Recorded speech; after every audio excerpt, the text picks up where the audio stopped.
Waktu itu udah sore, dan Tono pun mutusin buat buang air besar. BAB, iya, modal. Nah, setelah selesai buang air besar, Tono pun balik ke jalan setapak yang tadi dia lewatin. Dan mulai tuh jalan pulang. Nah, gak berapa lama jalan, tiba-tiba Tono ngeliat.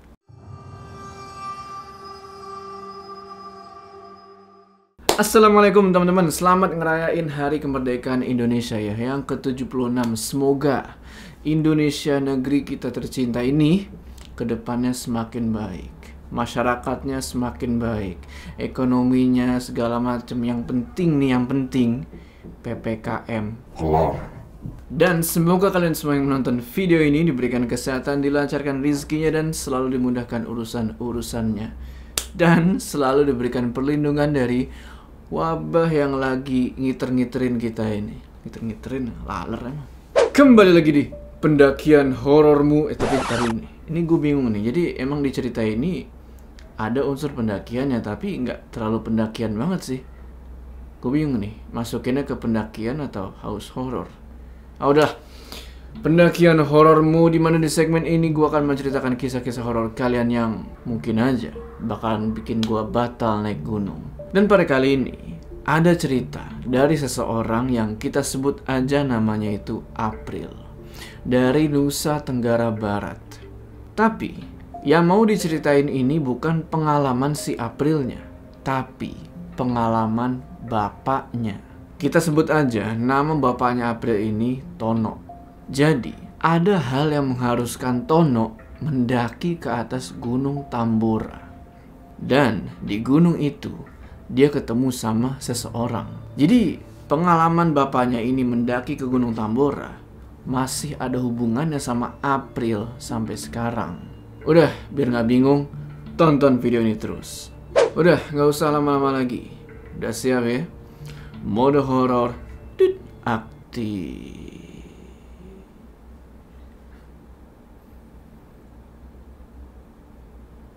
Buat mulai cerita ini, kita mesti flashback dulu ke tahun 2001. Waktu itu, Tono, bapaknya April, punya seorang istri. Nah, karena istrinya ini nggak bisa ngasilin keturunan, dengan kata lain mandul, Tono pun menceraikan istrinya itu. Tapi mereka ini berpisah secara baik-baik ya, jadi nggak ada sakit hati. Setelah itu, Tono menikah lagi dan alhamdulillah, dari perempuan ini Tono bisa dapat keturunan. Tapi anak pertama meninggal setelah 1 minggu dilahirin. Kurang lebih 1 tahun kemudian, sekitar tahun 2002, akhirnya Tono sama istrinya punya anak lagi. Anak perempuan, dikasih nama April. Dan setelah usia si April mencapai 9 bulan, Tono bisa pergi kemana-mana dan berbuat apa aja karena udah gak ada lagi yang namanya pamali atau pantangan-pantangan. Jadi kata Tono, anak yang pertama itu meninggal karena Tono ini ngelanggar pantangan, atau dengan kata lain dia pamali menurut keyakinan orang-orang di kampungnya. Sekitar tahun 2003, waktu itu lagi musim panas, kemarau. Tiba-tiba Tono diajak nih sama kakak iparnya buat pergi nangkepin sapi-sapi yang ada di kaki Gunung Tambora, atau yang sekarang udah jadi Taman Nasional Gunung Tambora. Itu adalah pertama kalinya Tono jauh dari keluarga kecilnya. Walaupun perjalanan dari kampungnya Tono itu menuju ke kaki Gunung Tambora cuman makan waktu 8 jam. Tapi tetap aja itu bikin dia rindu sama anak dan istrinya. Kurang lebih 2 hari, Tono sama kakak iparnya ada di kawasan kaki Gunung Tambora itu. Sampai kejadian horor itu terjadi. Waktu itu udah sore, dan Tono pun mutusin buat buang air besar. BAB, iya, modal. Di deket kebun kopi yang ada di jalur pendakian Gunung Tambora via Pancasila. Nah, setelah selesai buang air besar, Tono pun balik ke jalan setapak yang tadi dia lewatin. Dan mulai tuh jalan pulang. Nah, gak berapa lama jalan, tiba-tiba Tono ngeliat di samping jalan, kok ada perempuan lagi jongkok sambil nangis. Pas dia tegesin lagi, Ternyata itu adalah istrinya. Waktu itu dia belum sadar. Apakah itu istri dia beneran atau cuman makhluk jadi-jadian? Lalu Tono samperin lah tuh sosok istrinya itu kan. Terus dia nanya, "Di mana anak kita? Kok kamu nangis? Dan kenapa kamu bisa ada di sini?" Istrinya itu cuma nangis aja sambil nunjuk ke arah jalan di depan Tono. Terus dia bilang sesuatu yang agak bikin merinding. "Anak kita sudah dibawa sama nenek itu." Tono lihatlah kan ke arah jalan yang ditunjuk sama istrinya tadi. Set. Dan bener, di situ Tono ngeliat ada seorang nenek-nenek lagi gendong bayi dan terus jalan naik ke tanjakan yang ada di jalur pendakian via Pancasila itu.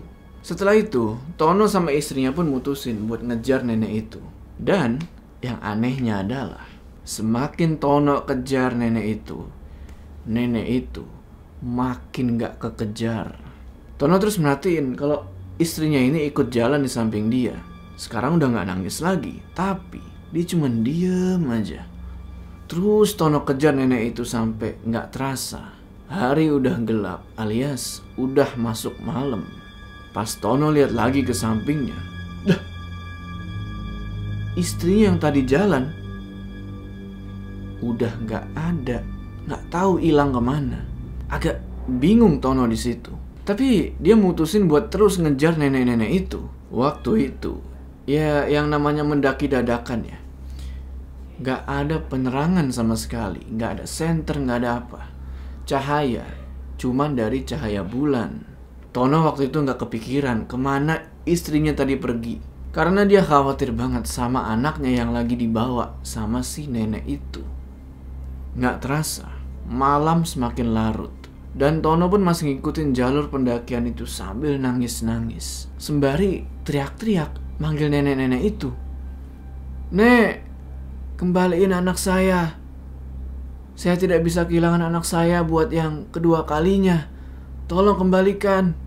Berulang-ulang Tono teriak kayak gitu sambil nangis-nangis. Tapi si nenek itu gak ada tanda-tanda berhenti atau ngebales omongannya si Tono. Malam berganti pagi, pagi ganti siang, siang ganti ke sore, sore ganti malam, malam ganti pagi lagi. Tono masih terus ngikutin jejak nenek-nenek itu. Dia sama sekali gak makan dan gak minum. Dia sendiri aja bingung gimana caranya kok dia bisa bertahan sampai sejauh itu.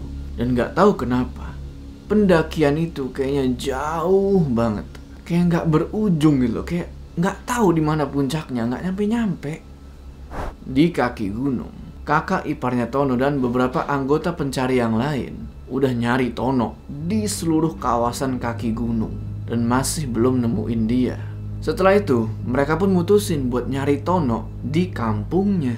Karena mereka pikir si Tono ini nggak betah di kaki gunung Tambora, makanya dia mutusin buat balik duluan, gak pakai bilang. Tapi setibanya di kampung Tono tetap gak ditemuin. Mereka pun mutusin buat balik lagi ke kawasan Gunung Tambora dengan ngebawa rombongan yang lumayan banyak dari keluarga besar. Dan beberapa dari mereka mulai ngelakuin pendakian ke Gunung Tambora itu.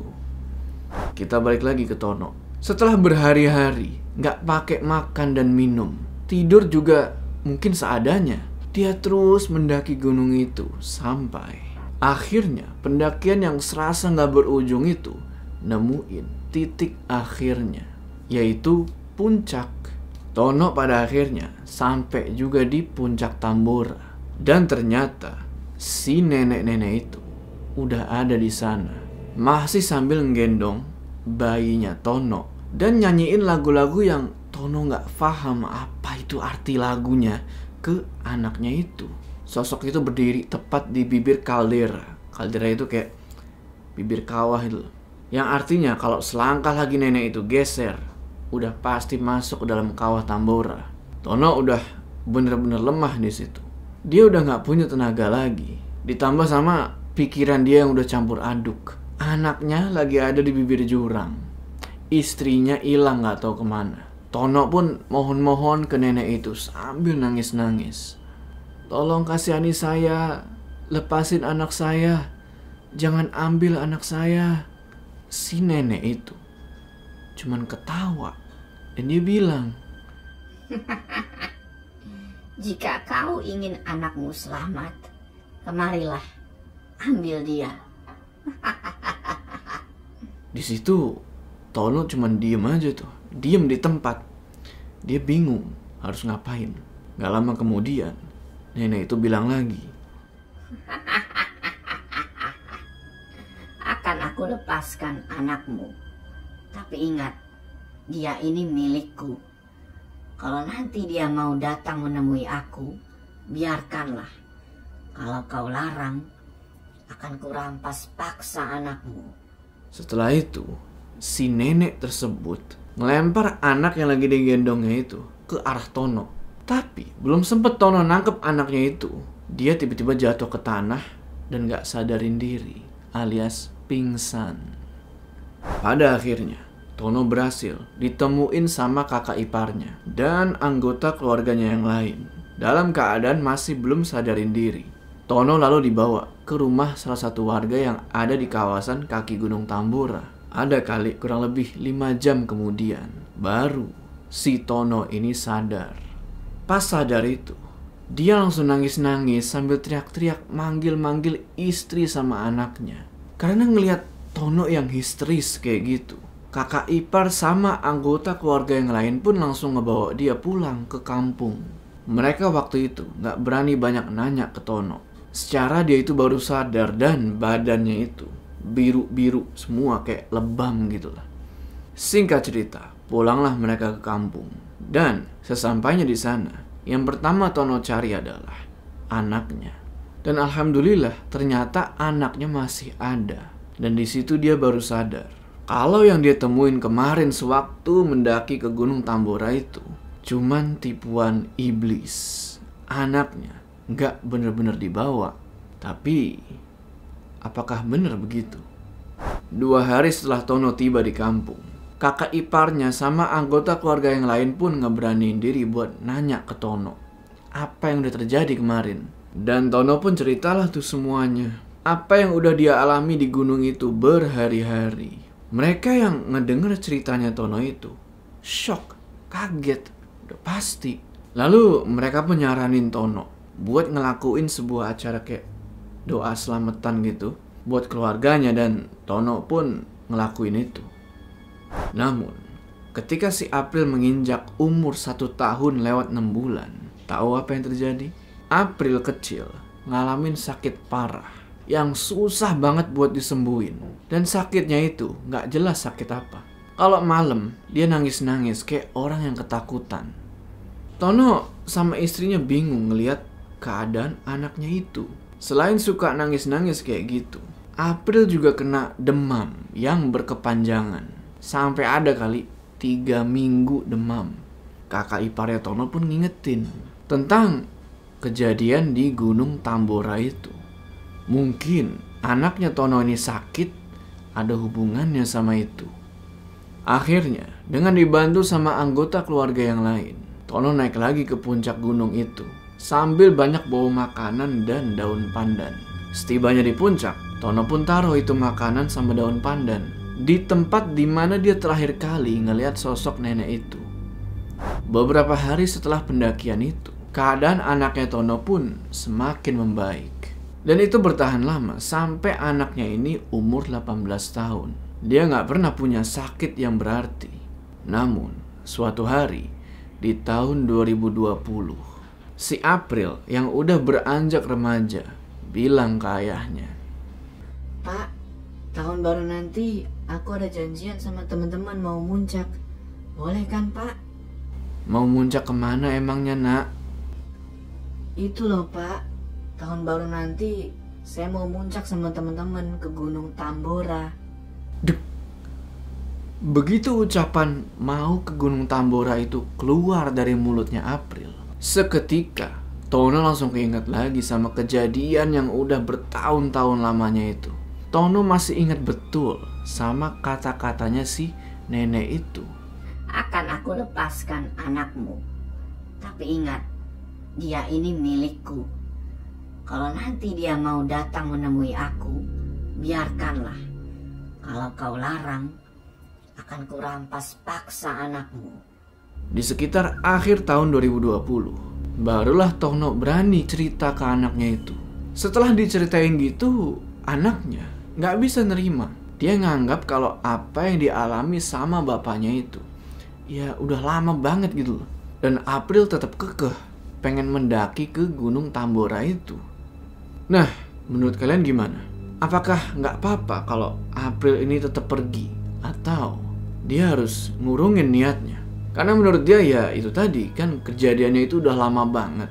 Dan dia pikir juga kemungkinan apa yang bapaknya itu alami di gunung itu cuman mimpi. Lalu, ini kan tahun 2021 nih. Gua belum dapat kabar lagi dari si April. Apakah dia jadi naik ke gunung itu atau enggak? Tapi, kalau dia jadi naik ke gunung itu, gue penasaran apa yang bakalan terjadi. Oke teman-teman, gimana tuh tadi ceritanya? Tulis pendapat kalian di kolom komentar ya. Mudah-mudahan sih si April nggak jadi naik ya. Tapi kalau dia naik, dia bakal ketemu gak ya sama nenek itu? Sebelum kita berpisah, jangan lupa kalian like video ini. Dan bagi yang belum subscribe, ayo subscribe sekarang ke channel ini supaya kalian gak ketinggalan cerita-cerita horor selanjutnya. Gua Jo, sampai ketemu di cerita selanjutnya.